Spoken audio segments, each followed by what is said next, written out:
გამოძიება მილსადენის საქმესე, ბრძოლა კორუფციასთან თუ ევროპის დაშანტაჟების შანსი. სუსს ახლა გაახსენდა ქვეყნის ენერგოუსაფრთხოება და ექს-ვიცე-პრემიერი.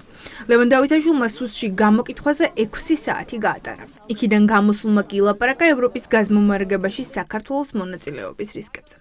მდინარედის უწყებამ საპასუხო განცხადება გზაში დააწია, ტყუილში დაადანაშაულა და გაჩუმება მოსთხოვა. გაზმომარაგების საკითხის წამოწევა აჩენს განცდას, რომ ქართული ოცნება ევროკავშირთან ვაჭრობს.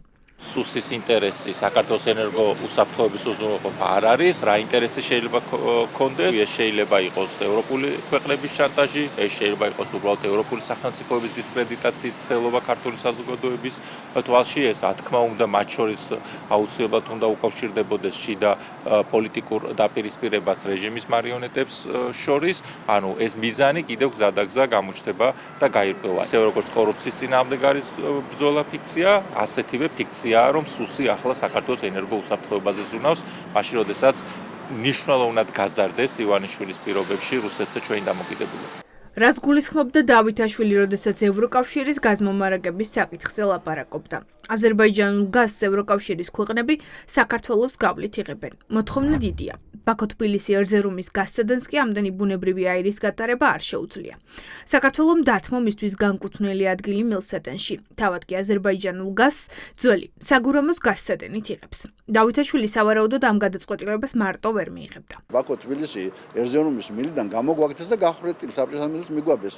და შემდეგ მას ვინაიდან მისი გამტარუნარიანება არის დაბალი, აზერბაიჯანის გაზი რომც იყოს ჩვენ ვერ მივიღებთ ამ გაზსადენიდან და იძულებული ვხდებით რუსეთიდან შემოვიტანოთ დამატებითი გაზი. ანუ ეს ნიშნავს ფაქტობრივად რუსეთსაც მიგვაბეს ამ გადაწყვეტილებით. თუ სისხლის სამართლის საქმე არის აღზრული, ესე იგი ღარიბაშვილი, დავითაშვილი, მიქაუტაძის ტრიო ქრთამი აიღო სოყარისაგან. ასე გამოდის. თუ ქრთამი არ აიღო და როგორც გუშინ მიგვანიშნა დავითაშვილმა, ეს იზრუნეს ევროპის გაზით მომარაგებისათვის და თუ ეს ჭირდება ანტიევროპული კამპანიის ასე ვთქვათ, ხელახალ წამოსაწყებად ერთ რამაში წაემტრევებ ფეხს, იმიტომ რომ დავითაშვილი ამ მთავრობის წარმომადგენელია ყულევში, რომლის სტრუქტურის ქმედებების გამო ყულევის პორტს, ანუ აზერბაიჯანის საკუთრებას ევროკავშირი ასანქცირებს. მაშინ ღარიბაშვილთან ყოფი დავითაშვილი ცუდია და კობახიძესთან ყოფი დავითაშვილი ყულევის არარსებულ ქარხანაში კარგია, ამის გამიჯვნა ძალიან ძნელია. და უნდა წავიდნენ საბოლოო ჯამში ქართული ოცნების დანაშაულს ეჯახებიან და არა ოცნების რომელიღაც პრემიერ-მინისტრის. ევროპის შანტაჟი და ოცნების პოლიტიკური თამაში. ეკონომისტები ორივე ვერსიას განიხილავენ.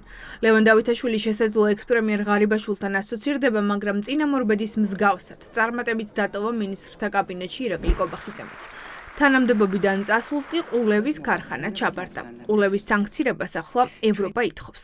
ჩნდება კითხვა, ხომ არ ემუქრება ქართული ოცნება ბრიუსელს, რომ თუ ყულევის ტერმინალს დაასანქცირებენ, მაშინ საქართველოს შეამცირებს ევროპისთვის აზერბაიჯანული გაზის გატარებას.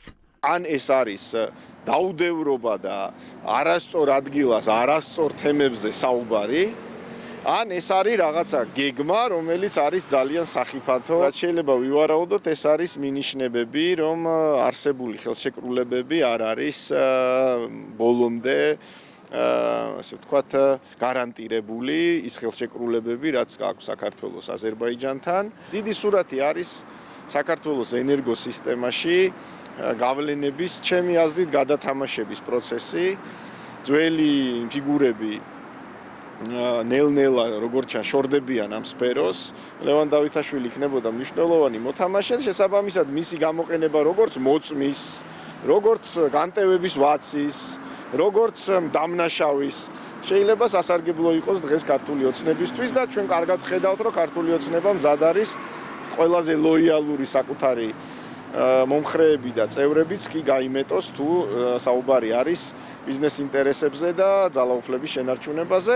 პირველ რიგში უნდა დავაკვირდეთ იმ პროცესებს, რომელიც ოცნებას აქვს ჩამოყალიბებული არც თუ დადებითი ევროკავშირის ქვეყნებთან და ევროკავშირთან ზოგადად და რა თქმა უნდა, აი ეს პროცესი ლევან დავითაშვილის დაბარებას, აი ამ ყველაფერს ძალიან საეჭვოთ ემთხვევა დროში და შეგვიძლია ვიფიქროთ ყოველ შემთხვევაში და ეჭვის დონეზე გქონდეს კითხვის ნიშნები იმასთან დაკავშირებით, რომ ხომ არ უკავშირდება ეს ყველაფერი აი ამ გარკვეულწილად რაღაცა შანტაჟის ენით საუბარს ევროპის ქვეყნებთან. ივანიშვილის გუნდი დღეს დიდი მონდომებით ცდილობდა იმის დამტკიცებას, რომ ლევან დავითაშვილი, ყულევი და ევროპის გაზმომარაგება ერთმანეთთან არაფერ შუაშია.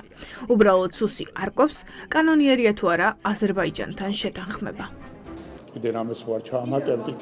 ყულევი რო ცალკე გავყოთ და ევროპის გაზმომარაგება რო ცალკე დავყოთ და ლევან, ხო, საჭიროება არის გარკვევა იმისა, ეს შეთანხმება იყო თუ არა, ასე ვთქვათ, კანონიერი, ან სხვადასხვა საკითხები, რომელიც ამ შეთანხმებას ეხება და საქართველოს უნდა იყოს თუ არა აზიისა და ევროპის ენერგეტიკული თუ სხვა კუთხით დამაკავშირებელი.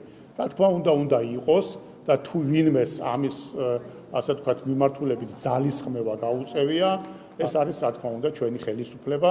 ირაკლი ღარიბაშვილი და დავითაშვილის ყოფილი მოადგილე უკვე ციხეში სხედან. ეკონომიკის ექს-მინისტრი ჯერ მხოლოდ გამოკითხეს. ევროპული სანქციების, ყულევის და რუსული ინტერესების ციებ-ცხელებაში საინტერესოა სადამდე მივა ბოლოს დინარაძის გამოძიება.